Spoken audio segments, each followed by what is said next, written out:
Graça e paz, meus amados irmãos.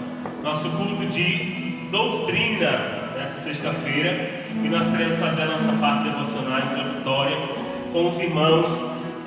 Nós queremos iniciar lendo o Salmo de número 34, que diz o seguinte: louvarei ao Senhor em todo o tempo, o seu louvor estará continuamente na minha boca.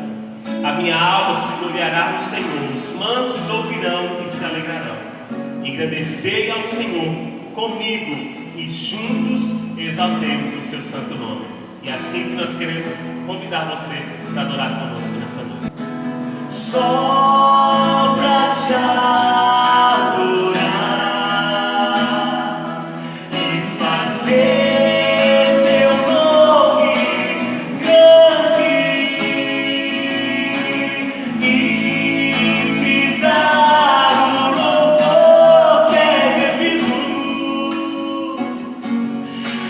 estamos nós aqui. Jesus, em tua presença. Jesus, em tua presença, reunimos-nos aqui. Contemplamos tua face e rendemos-nos a ti. Pois um dia a tua morte trouxe vida a todos nós, e no seu completo acesso ao coração do Pai, o véu que separava já não separa mais. A luz que outrora apagada agora brilha e cada dia brilha mais. Só pra te adorar e fazer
reconhecer que fomos feitos para o louvor e para a honra e a glória do seu nome, e é para o teu louvor, Senhor, porque não há Deus como o nosso Deus, não há Deus maior, não há Deus tão grande como tu, Senhor. Em nome de Jesus, amém e amém. Graças pais, amados irmãos da Primeira Igreja Batista em Cabrobó, da Igreja Batista em Fazenda Bananeiras e os amados de nossa congregação na cidade de Orocó, assim como irmãos e amigos de outras denominações que nos estão dando o grato privilégio de compartilhar conosco desses momentos de reflexão. Meus irmãos, nós estamos desde o dia em que nós iniciamos esse trabalho, durante a quarentena, nós estamos fazendo um estudo no livro, na primeira epístola de Pedro. Já tivemos oportunidade de ver o capítulo 1, o capítulo 2, e hoje estaremos dando um panorama sobre o capítulo 3, da primeira epístola de Pedro. E antes disso, nós gostaríamos de dizer aos irmãos que temos acompanhado tudo que tem acontecido, temos acompanhado por meio da imprensa, por meio de comunicação de outras pessoas, da própria internet, e nós cremos muito, com toda a convicção de que nós já estamos vivendo uma diminuição de todo esse problema. Ele não vai mais se agravar. Se Deus quiser, nós não vamos atingir patamares tão exorbitantes como tem acontecido pelo mundo. O Brasil é uma terra abençoada e a nossa oração é essa, que todo esse trabalho, todo esse empenho seja nos recompensado com um problema menor do que é esperado. Oramos pelos nossos governantes, pelo nosso prefeito, pelo nosso governador, por nosso presidente, por nosso congresso, por nossas câmaras, enfim, por todo o legislativo, executivo, judiciário, para que esteja de fato empenhado em diminuir a gravidade desse problema ao máximo possível, e que nós em breve estejamos todos nos alegrando e cantando hinos de louvores a Deus, em gratidão por mais uma tempestade vencida e pela bonança que Ele há de nos trazer. Meus irmãos, tivemos oportunidade de falar sobre a epístola de Pedro quando nós mencionamos como contexto de que a carta é escrita pelo apóstolo Pedro. Muito provavelmente os estudiosos não divergem nisso, quase que unânime a opinião de que as epístolas são escritas pelo apóstolo Pedro, e ela tem por propósito alcançar os novos cristãos que saíram pela diáspora, que foram expulsos praticamente de Jerusalém, foram levados a sair da Judéia, e os irmãos que estavam novos convertidos que viviam na sua doutrina paganista e que agora abraçavam essa doutrina, essa fé, essa transformação de vida que é proposta pelo cristianismo. Durante esse período que a carta é escrita, nós recomendamos observar de que a carta busca atender a necessidade dos ouvintes, que eram pessoas, irmãos, novos convertidos, cristãos, que estavam sofrendo gravemente com a perseguição. Uma perseguição agora ferrenha, não apenas uma perseguição dos religiosos, dos judeus, dos próprios irmãos, mas agora há uma perseguição do próprio governo romano em querer destruir o cristianismo. Então agora os homens e mulheres reconhecidos como cristãos eram levados às arenas, eram mortos, incendiados, eles eram decapitados, eram crucificados, enfim, havia muito sofrimento. Então, em meio a tudo isso, o apóstolo Pedro tem a preocupação de escrever a esses cristãos, a esses novos cristãos, para lhes falar do privilégio que é ter Jesus Cristo, do quanto é importante a transformação que tiveram. E ele leva-nos a um confronto, ou seja, a uma reflexão, a autorreflexão sobre se de fato essa transformação que Cristo nos propõe nos torna eficaz de ser assim cumprida, se de fato ela já ocorreu como um todo, ou se nós estamos querendo ser transformados em pequenas partes, ou naquilo que nos é conveniente, naquilo que é agradável, enfim. a ideia do apóstolo é trazer aquele povo que, por via de regra, chega até nós, a ideia de que nós devemos ter a convicção sobre o que nos atrai a Cristo, sobre a importância, o valor disso, e principalmente sabermos de que essa confissão de fé é o que vai decidir o futuro de nossa vida, da vida de nossos familiares, enfim, o futuro da igreja. Não que a igreja ela vá depender de sua existência do poder, do interesse de homens, não. Ela vive, como o próprio texto de Pedro vai dizer, ela vive da dependência de Jesus Cristo. Ela vive do poder, dos auspícios do próprio Jesus Cristo. Ele é o cabeça desse corpo chamado igreja. Vamos fazer uma leitura? Vamos abrir as nossas Bíblias em 1 Pedro capítulo 3. Vou dar um tempinho aí para os irmãos. 1 Pedro capítulo 3. Hoje nós iremos ler os versículos de 8 a 12. De 8 a 12. Amém? Vamos lá. 1 Pedro, primeira epístola de Pedro, capítulo 3, versículos de 8 a 12, nos diz o seguinte: finalmente, sede todos de igual ânimo, compadecidos fraternalmente, amigos, misericordiosos, humildes, não pagando mal por mal, injúria por injúria, antes, pelo contrário, bendizendo, pois para isto mesmo fostes chamados, a fim de receberdes bênçãos por herança. Versículo 10: pois quem quer amar a vida e ver os dias felizes, pois quem quer amar a vida e ver os dias felizes, refreie a língua do mal. É importante reler isso aqui, é muito importante. Pois quem quer amar a vida e ver dias felizes, refreie a língua do mal e evite que os seus lábios falem dolosamente. Vamos falar daqui a pouco sobre tudo isso.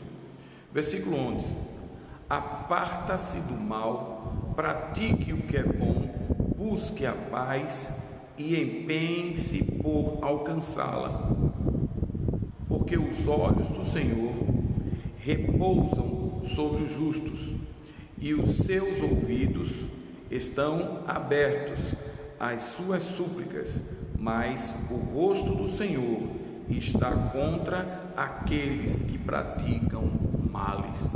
Vamos orar? Soberano eterno Deus, maravilhoso Pai, te agradecemos, Senhor, porque infinitamente Tu és Deus. A Tua graça, a Tua misericórdia nos tem sido abundantes, para que haja em nós o mesmo sentimento que houve também em Teu Filho Jesus. Pai, que a nossa palavra não provenha de nós mesmos, mas que ela provenha do alto, e que nós busquemos ouvir de fato a palavra escrita na Bíblia, que de forma expositiva nós possamos compartilhar com aqueles que nos estão ouvindo o que o Senhor de fato quer dizer, e não o que nos é conveniente ou interessante a falar. Muito obrigado por todas essas coisas, te suplicamos por tudo isso, em nome de Jesus, amém. O primeiro versículo, ele diz assim: finalmente sede todos de igual ânimo. Finalmente sedes todos de igual ânimo. Nós já tivemos a oportunidade de fazer menção de que o livro, a epístola, é escrita para um grupo de cristãos que eram novos convertidos, que viviam no paganismo e que estavam fugindo da perseguição romana, e que de fato estavam vendo-se vítimas da perseguição romana, e que em meio a esse grupo muitos começavam a questionar: será que vale a pena? Será que nós fizemos a coisa certa? Será de que esse Deus a quem nós aceitamos essa fé a quem nós queremos a partir de agora congregar? Será que de fato ela é importante, ela é eficaz como ela é pregada? O apóstolo Pedro vai dizer de que todas essas respostas estão dentro de nós mesmos, estão no conteúdo da palavra e do quanto nós a percebemos, a recebemos, a deixamos agir e transformar em nossa vida, o quanto de fato nós recebemos de Jesus Cristo e permitimos a manifestação de seu Espírito Santo sobre nossas vidas. A parte A desse versículo 8, ele diz simplesmente: finalmente seres todos de igual ânimo, ou seja, que todos tenham o mesmo sentimento, o mesmo interesse, finalmente que todos tenham o mesmo ímpeto, a mesma vontade, que todos compreendam o real propósito de estarem sofrendo, o real propósito da transformação. A continuação do versículo nos diz o seguinte: finalmente, sede todos de igual modo, finalmente sedes todos de igual ânimo, compadecidos, fraternalmente amigos, misericordiosos, humildes. É interessante de que a preocupação do apóstolo Pedro é de ir direto na ferida e mostrar de que nós cobramos muito dos outros, temos uma capacidade imensa de cobrar dos outros e não cobrarmos de nós mesmos. Temos uma capacidade muito eficiente de apontar os erros dos outros e de enxergar o que outros fazem. Mas quando nós mensuramos, falamos, citamos a nós mesmos, a nossa visão é mais limitada, é mais restrita. Inclusive com aqueles que são mais próximos. Aqueles que verdadeiramente são mais próximos de nós, parece que tem um olhar, nós temos um olhar mais tênue, mais simples. O que o autor quer dizer com o texto? Vamos ver mais uma vez. Finalmente, sede todos de igual ânimo, compadecidos, fraternalmente amigos, misericordiosos, humildes, ou seja, finalmente tem o mesmo sentimento, o mesmo propósito, mas em misericórdia, em humildade, em bom relacionamento. Finalmente, que haja em vós o mesmo sentimento que houve também em Cristo, de que de fato o teu sentimento, o meu sentimento, nosso, o sentimento daqueles homens não poderia alcançar uma plenitude de santidade, de comunhão com Jesus Cristo, sem que de fato antes houvesse esse ministrar a si mesmo. Quantas vezes nós encontramos homens de Deus que pregam a palavra, passam a vida inteira pregando, e nós questionamos como pode uma pessoa viver, se dedicar tanto à obra, falar, pregar. E quantas vezes nós encontramos homens, grandes pregadores, que no meio de sua jornada entram em uma crise pessoal, entram em uma crise de fé e caem. Essa realidade, meus irmãos, ela não é nova, não é recente. Ela pode ter se multiplicado muito nos últimos dias, mas verdadeiramente ela sempre existiu.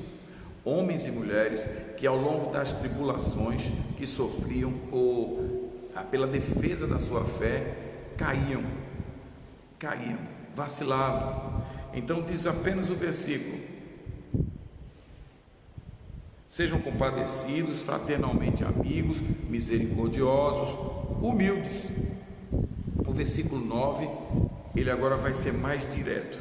Ele diz, na prática, o exercício prático de tudo isso, ele simplesmente diz, não pagando, ou seja, agindo assim, com esse sentimento, com esse ânimo, com esse propósito, com essa filosofia de vida, com essa prática de vida, não pagando mal por mal, ou injúria por injúria, antes pelo contrário, bem dizendo, pois para isto mesmo foste chamado, a fim de receberdes bênção por herança.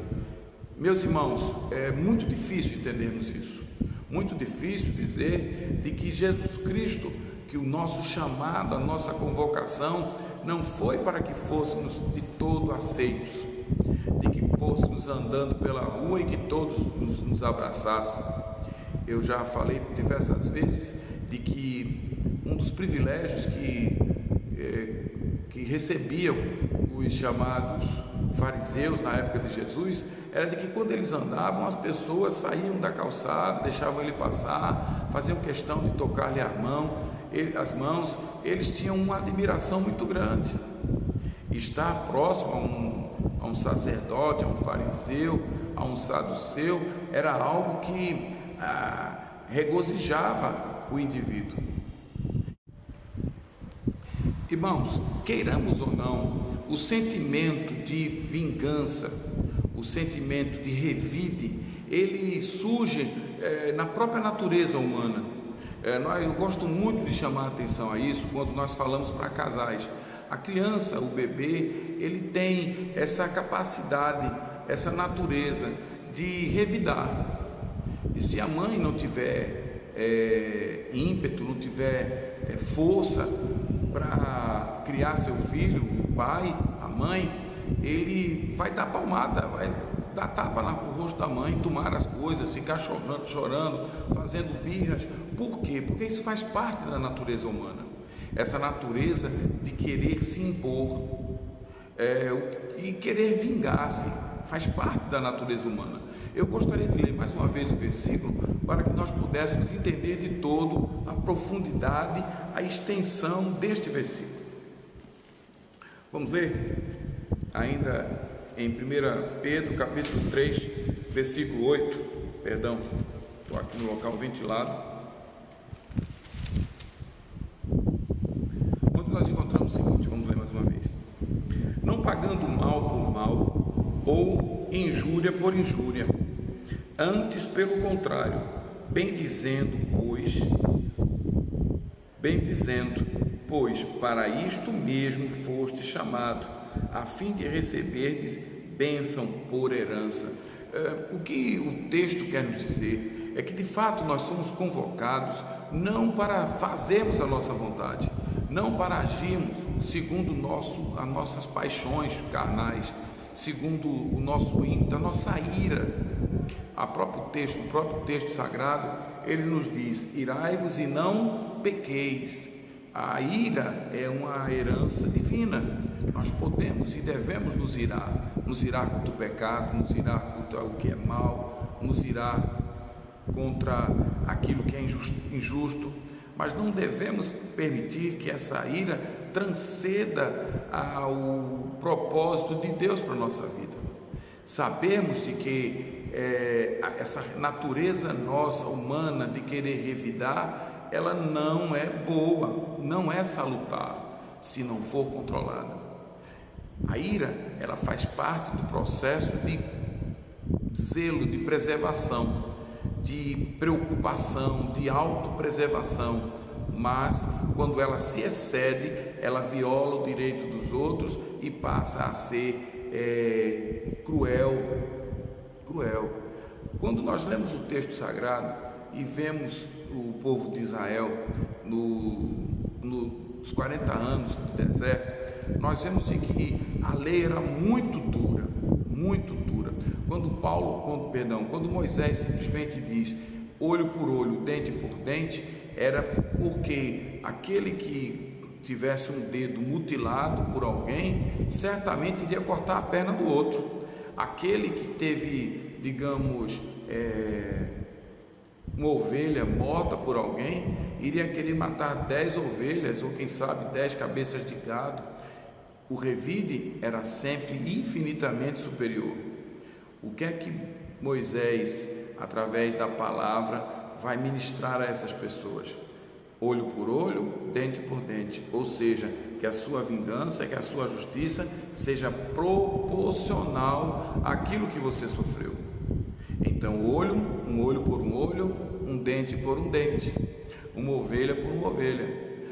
Após o nascimento de Jesus Cristo, nós passamos a receber uma nova, não uma mudança da lei, mas um exercício da lei, uma extensão da lei, uma aplicação mais infinitamente santa da própria lei, onde nós encontramos de que devemos perdoar os nossos irmãos. Daí o texto de Pedro, ele ser bastante objetivo em dizer: não pagando o mal com o mal, ou seja, não agindo olho por olho, dente por dente, mas sendo infinitamente superior àquele que lhe ofendeu, chegando a perdoá-lo. Eu tive oportunidade já de conversar com diversos grupos em nossos aconselhamentos, e vários casais, várias pessoas, vários grupos falando sobre rivalidades entre si. Sempre ministramos a palavra de que a convocação que Deus nos faz é a de perdoarmos uns aos outros. Perdoar é um ato, não é um sentimento. O perdão não é um sentimento. O perdão é uma determinação, é um propósito. Você se impõe: eu estou perdoando. Ninguém tem o sentimento de perdão, não. Você tem o desejo, a vontade, a volição de determinar: eu estou perdoando. Para isso é necessário uma liberalidade, de que você abra mão do seu direito, muitas vezes, da sua justiça, perdoando. Imaginem, meus irmãos, de que Jesus Cristo, nos seus últimos momentos como homem sacrificado ali na cruz do Calvário, ele simplesmente diz: Pai, perdoa-os, eles não sabem o que fazem. Eles não sabem o que fazem. Imagine que o último momento do sopro de vida de Jesus, ele o usou para perdoar. E estando ali crucificado, sofrendo a dor mais tremenda de toda a história, mas ele ainda assim dizendo simplesmente: Pai, Abba, perdoai-lhes, eles não sabem o que fazem, eles são meninos. Já imaginaram quantas vezes nós temos oportunidade de fazer isso, de simplesmente perdoar alguém? E o texto vai mais longe do que isso. Ele simplesmente diz: não pagando o mal com o mal, ou seja, pagando o mal com o bem, perdoando, não injuriando, embora seja injuriado, não pagando injúria por injúria. E ele diz mais: pelo contrário, bendizendo, abençoando. Meus irmãos, é muito difícil a gente abençoar aqueles que nos estão ofendendo. Eu gosto muito de dizer isso na igreja. Não são as tapinhas nos ombros, dos nossos ombros, que têm feito o nosso crescimento como ministro, como pastor da primeira igreja batista. Não. Nós amamos esses irmãos, os irmãos que reconhecendo, nos batem nos ombros: pastor, que bênção, foi muito bom esse trabalho. Perdão. Mas é saber de que muitos, ao contrário dessa tapinha nas costas, querem nos açoitar, e que nós os amamos, e isso nos faz crescer. Deus não quer que nós sejamos masoquistas, amantes do sofrimento, como alguns grupos religiosos que ficam se açoitando, prendendo, amarrando, procurando fazer ulcerações, incisões. Não, a proposta não é essa. Não é que nós sejamos fracos, doentes e queremos o tempo todo o sofrimento. Não é essa a palavra, mas é uma palavra de que nós devemos saber de que aquele que está ali nos ofendendo, creiam, precisa mais de Deus do que a gente imagina, precisa muito de perdão, infinitamente mais do que nós. Aquele que faz o mal, ele é embebecido pelo prazer de fazer algo ruim. E já imaginaram se todos nós olhássemos para aqueles que nos ofendem e simplesmente disséssemos: eu vou orar por você, você está perdoado em nome de Jesus? Já imaginaram isso? É o que o texto está dizendo. Nós somos convocados para isso. Veja a última parte do versículo que diz: pois para isso mesmo fostes chamados, a fim de receberdes bênção por herança. Nós temos uma herança divina, e essa herança tem o seu ônus, o seu custo. É necessário que haja em nós o mesmo sentimento que houve também em Cristo Jesus. Enquanto o nosso caráter, enquanto a nossa vontade, enquanto a nossa personalidade não for transformada ao ponto de convivermos, de acompanharmos, de amarmos nossos irmãos, não poderemos compartilhar dessa herança divina. Plenamente não. Por quê? Porque a nossa consciência, ela acusa, porque é nosso primeiro juiz. Eu ainda preciso perdoar meu irmão. Eu ainda preciso tratá-lo bem. O versículo 10 nos diz assim: pois quem quer amar a vida e ver dias felizes, refreie a língua do mal. Quem quer ser feliz, refreie a língua do mal. Meus irmãos, já imaginaram a profundidade do que está sendo dito aqui? Aquele que quer ser feliz, aquele que quer alcançar a felicidade, que quer viver bem, refreie a língua do mal. Nós já dissemos isso muitas vezes, e eu tenho certeza de que todos que estão nos ouvindo também já ouviram isso. Há muito poder nas palavras. A língua é extremamente poderosa, a própria Bíblia diz isso. Tiago vai escrever fartamente sobre a língua, o poder de destruição e o poder de construção que a língua tem. O que o texto está nos dizendo: se você quer viver bem, se você quer alcançar uma plenitude, uma felicidade plena, início de tudo, refreie a sua língua e creia, não é fácil, porque nós nos acostumamos a falar aquilo que a gente quer. Eu gosto muito de lembrar isso quando eu falo da questão da língua. Muitas pessoas confundem a sinceridade de dizer o que pensa com a inconveniência em dizer o que pensa. Existem pessoas que não são sinceras, que são inconvenientes. E eu queria acrescentar mais agora. Ao invés de eu pensar apenas que existem pessoas que confundem sinceridade com inconveniência, eu queria acrescentar um outro elemento também. Existem pessoas que não são apenas inconvenientes, mas que são perversas, que simplesmente querem usar da sua língua para destruir os outros. E pior do que isso, aqueles que fazem isso têm também tremendas feridas na sua alma.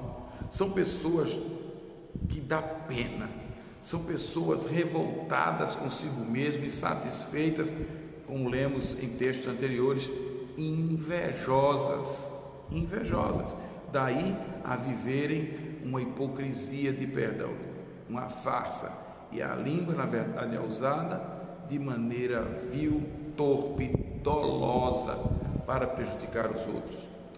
Vamos ler o versículo todo agora, versículo 10.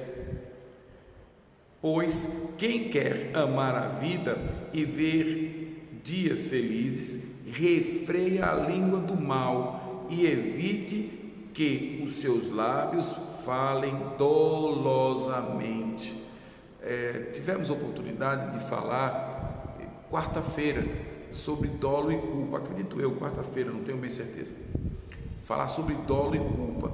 O dolo, na verdade, a expressão é essa, o dolo é a consciência do que se vai fazer, é você ter o propósito, é ter o objetivo, ter por objetivo aquilo que você vai fazer. Um exemplo disso: se eu pego um revólver, dirijo a alguém e atiro, eu estou querendo o resultado morte. É um dolo, eu sei o que eu quero ferir, eu quero matar, eu quero aquele resultado. Olha que coisa maravilhosa o que o texto está dizendo. Vamos ler mais uma vez?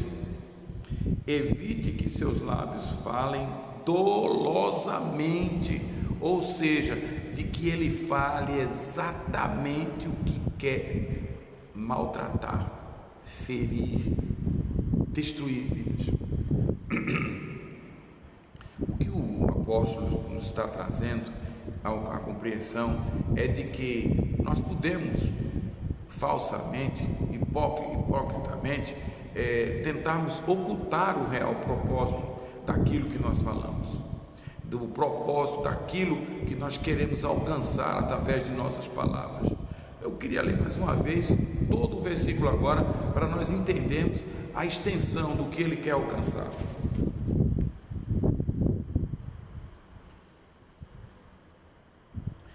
Versículo 10: pois quem quer amar a vida e ver dias felizes, refreie a língua do mal. Quem quer viver feliz, quem quer ter uma vida boa, refreie, pare a língua, refreie a língua do mal, evite que o mal se apodere, e evite que os seus lábios falem dolosamente. Afaste a língua do mal e evite de que aquilo que você vai falar, aquilo que você vai expressar, tenha por de fato objetivo praticar o que é mal. Creio, muita gente diz: mas eu só queria ajudar, mas eu não sabia, mas meu propósito era esse. E outros que são mais cínicos: o Senhor me tocou no coração para eu levar essa palavra, e Deus do alto do céu dizendo: eu estou fora. Na verdade, em muitas expressões nossas, há dolo, vontade de destruir outras pessoas. A continuação do versículo 11 diz assim: aparta-se do mal, pratique o que é bom.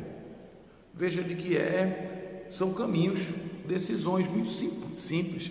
Aparta-te do mal, vejam só, aparta-se do mal, pratique o que é bom. É escolha. Afaste-se daquilo que é mal e pratique aquilo que é bom.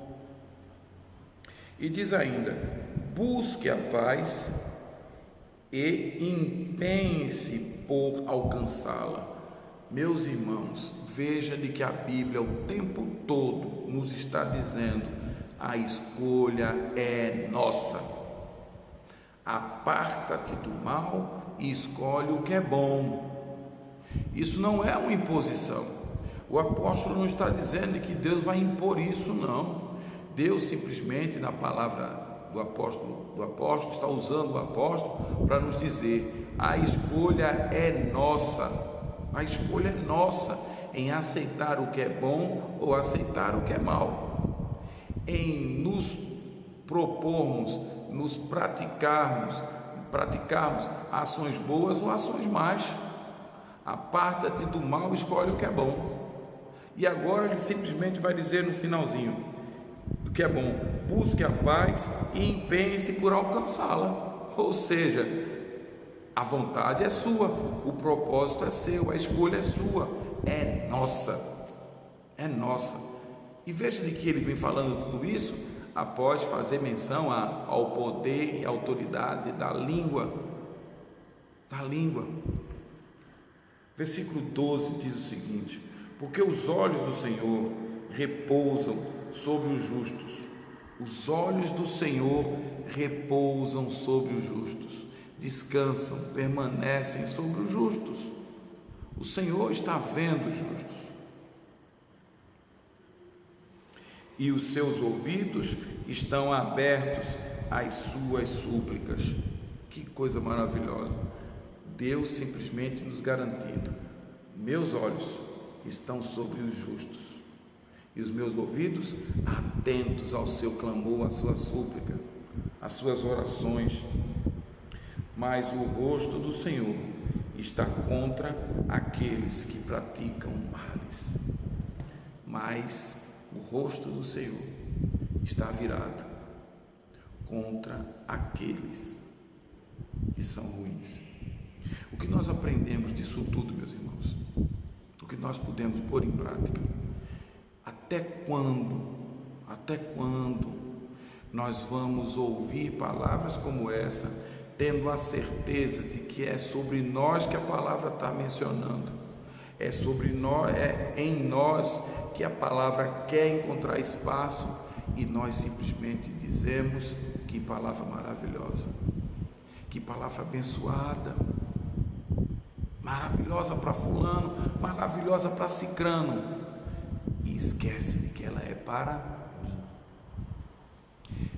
Até quando nós vamos nos enganar de que estamos enganando? Eu vou repetir isso. Até quando nós vamos nos enganar em estarmos enganando? A maior mentira pregada, creio, não é para os outros. A maior mentira pregada é a que nós tentamos pregar a nós mesmos, querendo nos convencer de coisas que a nossa consciência sabe exatamente de que é mentira, de que é hipocrisia. Devemos refrear a língua. Se nós queremos ser felizes, devemos refrear a língua. Se nós queremos ter uma família com o propósito de Deus, um casamento em Deus, uma vida de santificação, devemos começar por refrear a nossa língua. Evitar que a nossa língua encontre o dolo de querer fazer o mal, o dolo, a certeza de querer que os outros se prejudiquem. Existem estudos que falam do imenso prazer que muitas pessoas têm em ver os outros sofrendo.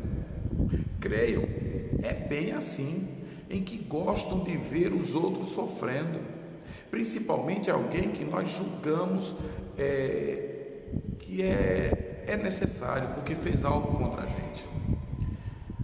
Meus irmãos, a escolha sempre vai ser nossa. Agora, no final do texto da perícope, o apóstolo Pedro nos fala algo que é imprescindível para a gente entender de tudo isso. Ao final do texto, Pedro simplesmente resume tudo a dizer: os olhos do Senhor estão atentos aos justos. Deus não deixa de ver, de direcionar a sua atenção para os justos. Uma outra promessa: os olhos do Senhor, os ouvidos do Senhor, assim como os seus olhos, estão atentos aos justos, prontos a ouvi-lo. Porque tantas vezes a minha oração não alcança, não tem êxito? Muito provavelmente a mesma voz, a mesma pessoa que está usando da sua voz para abençoar, quando está sozinho ou quando está em determinada situação emocional, a amaldiçoa. Eu queria encerrar fazendo lembrar aqui duas coisas imprescindíveis na formação da sociedade. Primeiro, duas coisas imprescindíveis para entender na sociedade. A primeira delas, paz. Aquilo que vocês abençoam, aquela palavra que você traz, que abençoa seus filhos, creiam, repercute na vida dos seus filhos. Aquela palavra que simplesmente você diz: abençoado, Deus te abençoe. Todas essas palavras de bênção vão ter alcance nas gerações, vão de fato reproduzir efeitos na vida dos seus filhos. No entanto, a palavra de maldição também produz seus efeitos destruidores. Quantas vezes no gabinete nós recebemos filhos que simplesmente falam das mágoas que têm, e não são poucas, de palavras que foram proferidas por seus pais e que causaram verdadeira corrosão na alma dessas pessoas.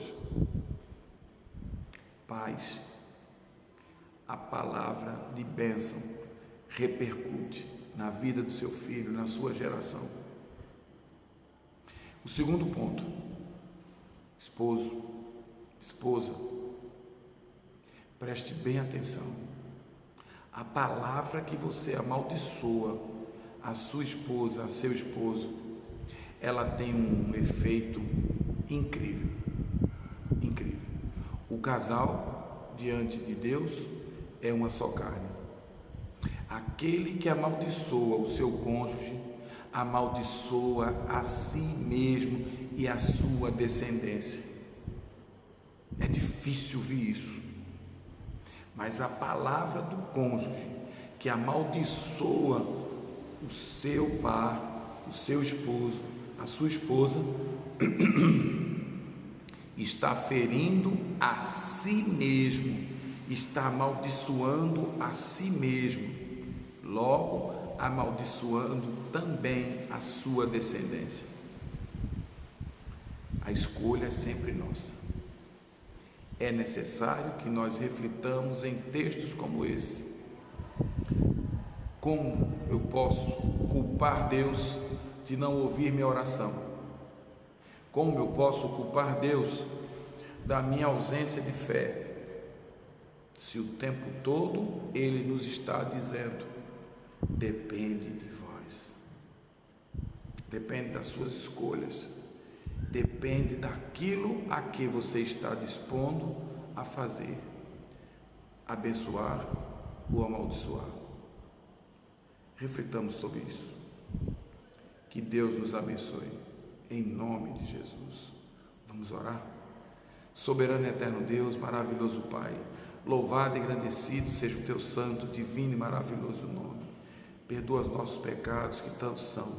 Nos abençoa, nos guarda, para que mais e mais nós aprendamos de Ti, Senhor, para abençoarmos a nossa vontade, a nossa língua e os seus propósitos.